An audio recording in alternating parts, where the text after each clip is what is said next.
Hello, Growler fans, and welcome back to the Doghouse. Chris Ballard, Brady Reed, and Kyle Curtis here, wrapping up the 2022-2023 ECHL season. That means the Growlers have indeed lost Game 6 of the Eastern Conference Finals to the Florida Everblades. Another double overtime game. 3-2 this time. John McCarron scoring the game winner again for the Everblades. So really quick, we'll wrap this one up and put a bow on the series. And Brady, it was 3 overtime games, a couple in double OT, but the Growlers coming up a little short in the end, but not for a lack of trying. I mean, that was a great series.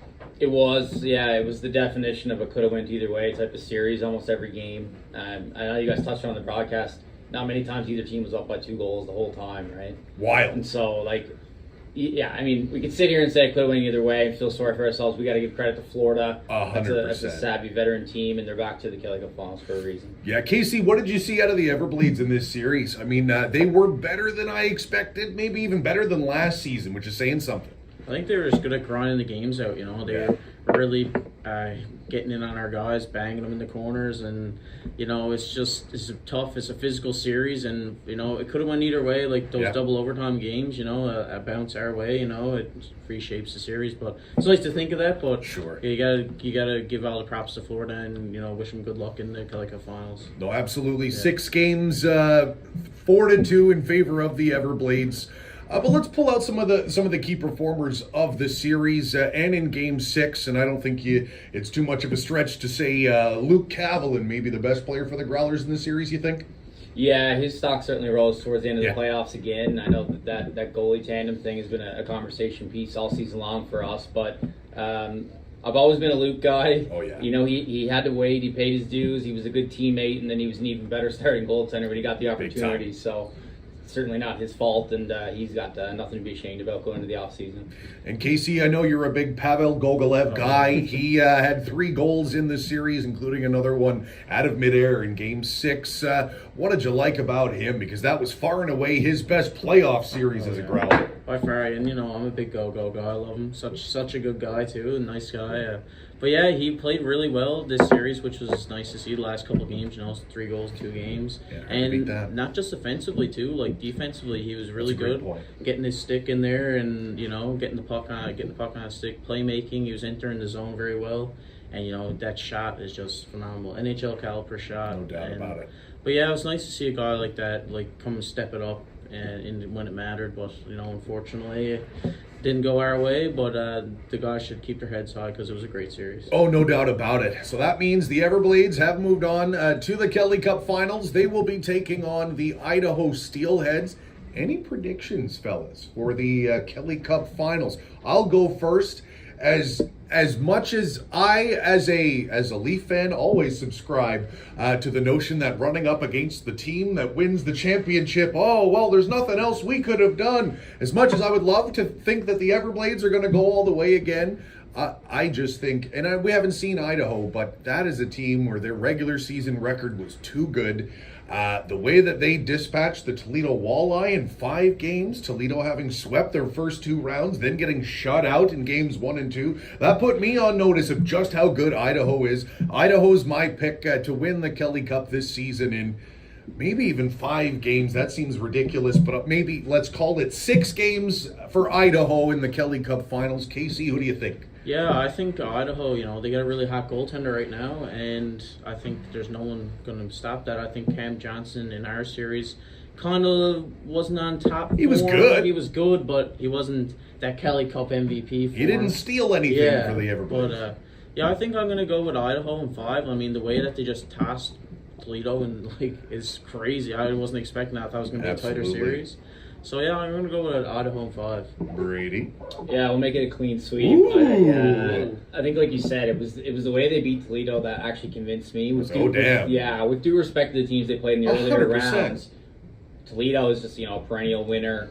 I was thinking Growlers Toledo final, and then the way they go down, and now to start, I think, 2 games in Idaho this weekend. It's a lot of travel for Florida. Great point. You go down 2-0, it's going to always be difficult to come back. So I'd like to keep it interesting and have some parity on the panel here, but I think we're going to go 3-0 for Idaho. Yeah, I think that's the safest bet. Well, hey, Everblades, prove us wrong. Yeah, sure. Looking forward to watching that one, honestly. I really am, because the Everblades really did impress me in that series, and they kept it clean, too. They're kind of starting to shed that big bad Everblades, mantra that's kind of followed them around a little bit, and they just beat the Growlers fair and square in a really hard-fought series. So, again, congrats to the Everblades. But enough of that. We don't want to dwell on teams that have beaten us anymore. I think this is a great opportunity for us to take a look back and kind of review the season that was. And as disappointing as it is to lose at any point, especially in double overtime in a great series, kind of let's review some of the things that made this season really special. And I mean, right off the top, let's go back to the fact that this team had the most wins of any team in Growlers franchise history. 48 wins, the most points, 98. And even on the individual side of the stat sheet, you had Zach O'Brien breaking almost every record, except for the goal scoring record. Pavel Gogolev broke that one. So really, if you're able to take a step back, and I know how hard that is this week, and maybe today in particular, but to take a step back and say this really was an incredibly special season of Growlers hockey.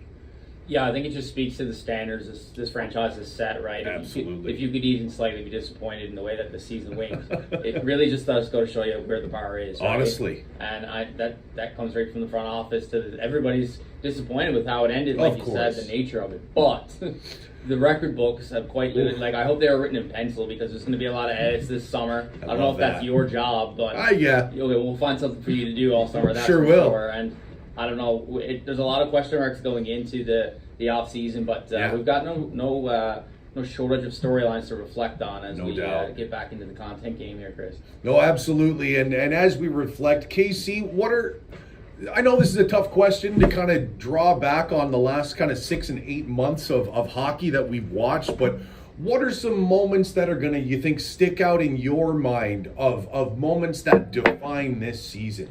I think one of my favorite memories, first thing that comes to mind, is when Solo got ejected and then came back out for 3 stars and T-shirts and a slide and a toque. I think that was just amazing. I think it was the best thing I've ever seen at the Mary Brown Center. It was that really was fun memory. That was something special. Yeah, he got kicked out, I think, late in the game, but it had done enough to earn himself a star. And I remember when the folks behind the scenes said, "Zach, you're out there." He threw on his flip-flops, baby, and he ran out. That was awesome. Anything else come to your mind, Brady? That was a long season filled with awesome moments.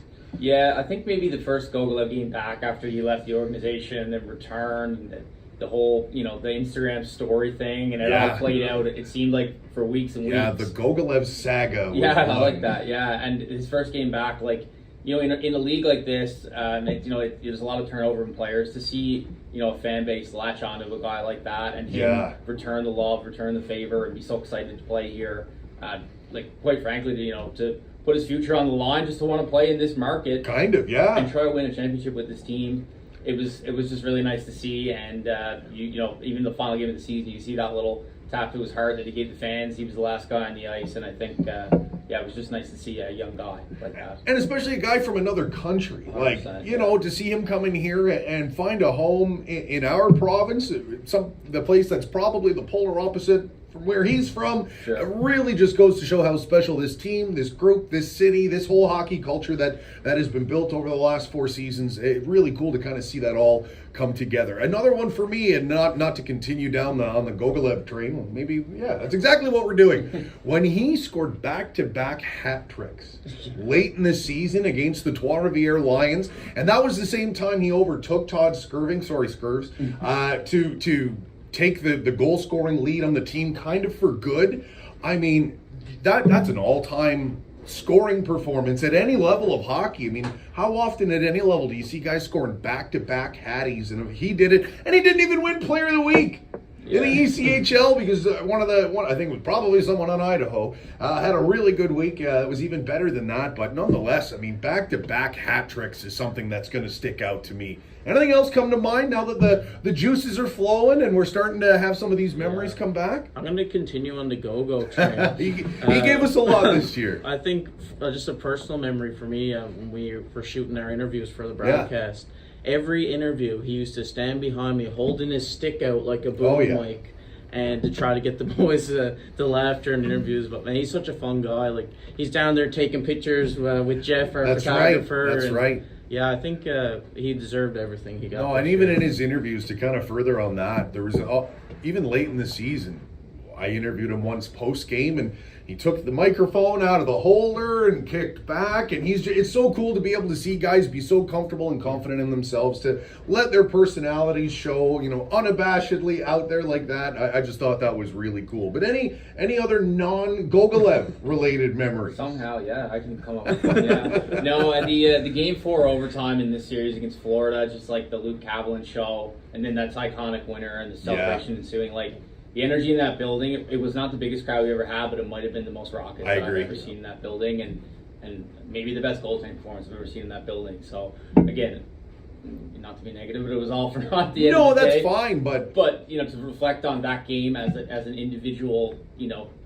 a night out even, it was pretty incredible. I agree. That might be my favorite call from our broadcast this year as well, just with everything kind of on the line. And it wasn't our only playoff overtime winner. Solo scored one against Reading. Yeah. But I mean, especially for me, calling that one remotely, a little more different. But when you're in the building and you're kind of feeding off the emotion of your home fans, and you get to see that, that pass come across, that will be on replay in my mind for a long time. So that's a great pick. And although there may not be, giant memories and moments attached to these, I mean, getting to see so many of these young players get their first pro goals and first pro experience in our building and with our organization, for me, is always a treat. Mm-hmm. Getting to see the reigning Hobie Baker winner take his first, play his first games of pro hockey and earn his first wins and first shutouts, and same for Luke Kavalin and all the guys who scored their first pro goals down here with us, local guys, and Brett Budgel. I remember Nolan Walker's first pro goal was pretty gross. There's so many great moments, and Johnny Tyconic's first pro goal, in the last week of the season, and then scoring the OT winner.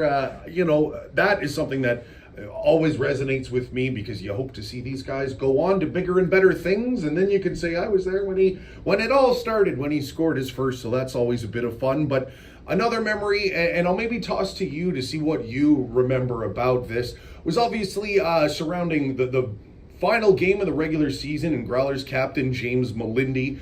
It kind of, to me at least, we kind of didn't know what James was, sorry about that, I'm getting got itchy. It's live TV, folks.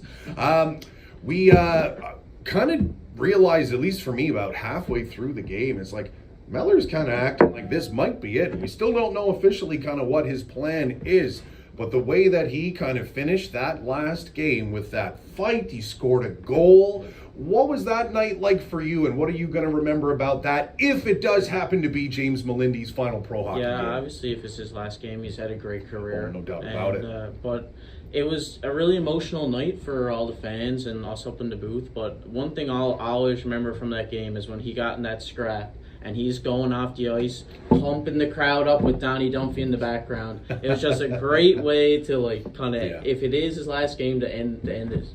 Yeah, and I think my favorite thing, our photographer Jeff Parsons has a great shot of James whooping up the crowd. And I think my favorite part about that photo is Adam Hallwell in the background, another local Newfie guy. Just, he's soaking it all in. And I remember even kind of going to Adam and poking fun at him after. You're like, man, you could see the twinkle in your eyes looking at Meller. He was like, low-key, yeah.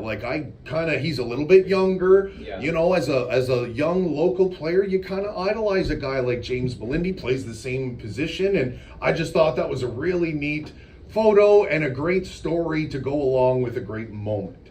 Yeah, I mean, he was pretty much a fan at that point. He just didn't have to buy a ticket, right? He was just soaking it all in. And big time. It was one of those games where just felt like, James had so many moments where, whether he says he doesn't like that type of thing or not, the spotlight was certainly on him. And of course, at the end of the game there, somebody was definitely cutting onions in the press box up there. I don't think there was a dry eye in the house at that point. And so, to see him have that emotion, he's a pretty, I don't want to say stoic, he's a pretty level guy, right? He doesn't let it all out like that all the time. It's so it was interesting to see. Obviously, it's still some question marks. Sure. Yeah.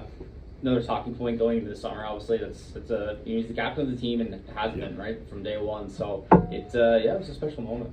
The only other moment I think of the season that really jumps out at me in terms of a big milestone moment was earlier on in the season when Zach O'Brien scored his 100th ECHL goal. Obviously he's the Growlers leader in all things goal scoring in terms of career. But seeing him, that's another one that jumped to mind. Anything else before we can kind of start talking about what I want to talk about what the off season might look like for the Growlers. So you guys can interrupt me in this moment if you have any other memories you'd like to reflect on. But I think this might be a pretty different off season for the Growlers. Here's why I think that. Obviously, this time around, we saw a lot of emotion out of the players when they were leaving the ice. Now, everyone's going to be emotional in that moment. There's no doubt about that.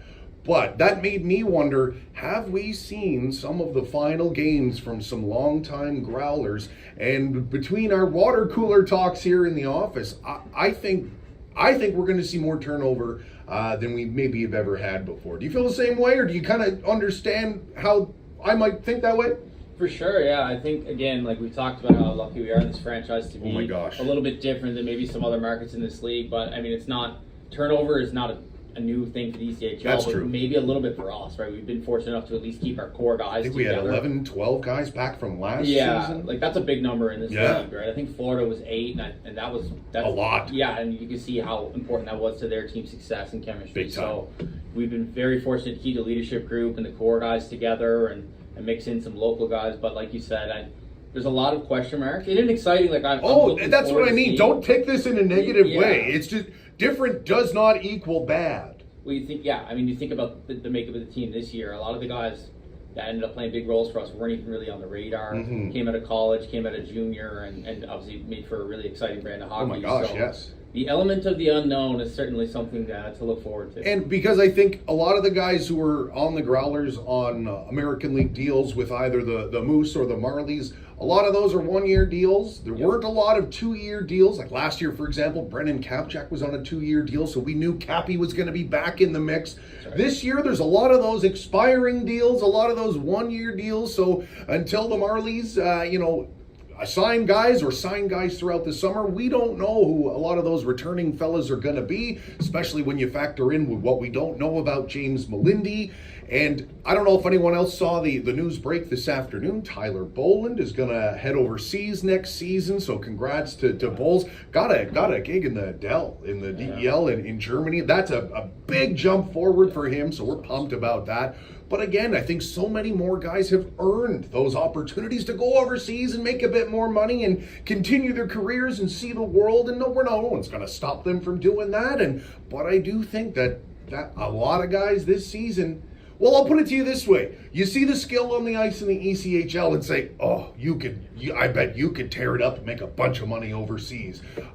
We don't know who's going where at the moment, but you have to think the sky's the limit in terms of earning potential, in terms of career potential for guys like Isaac Johnson, for any of those skill guys like that. Who knows where Pavel Gogolev is going to end up? I mean, we know he loves it here, and we'd love to have you back, Pavel, but I mean, we know he can play at a level or two above the ECHL. We've seen it all season. So, not to mention, obviously, the Marlies coaching staff situation, the Toronto Maple Leafs management situation, that's all brand new, and that will directly or indirectly impact the Growlers this offseason too. So we don't want to speculate on what that may or may not look like, but I think it does point into the direction that it'll be different next season. Yeah, I agree. I think, but one thing we can always rely on is that Toronto has a great prospect pool, and I think that some of the guys coming in, like from their time in college or whatever, like this season will really help our team next year. But obviously you'd like to see everyone come back, like we had such a fun team to watch this year. We did. We were really gifted with a team, you got guys like Skirving, hopefully he's back, he had a career year, 31 goal season. That's right. Kind of turned the clock back a little bit.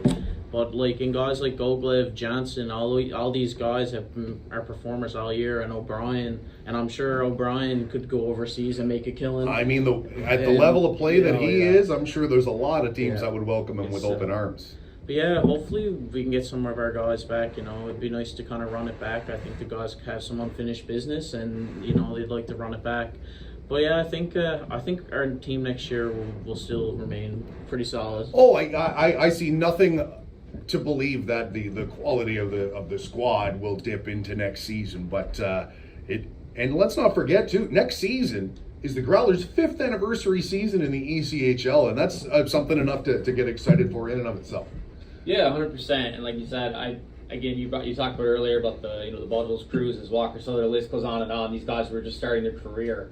It's a developmental league. We're fortunate enough to see these guys come here, bingo, get better, and then they got to leave the nest. Yep. It's emotional, right? It's we're like the parents.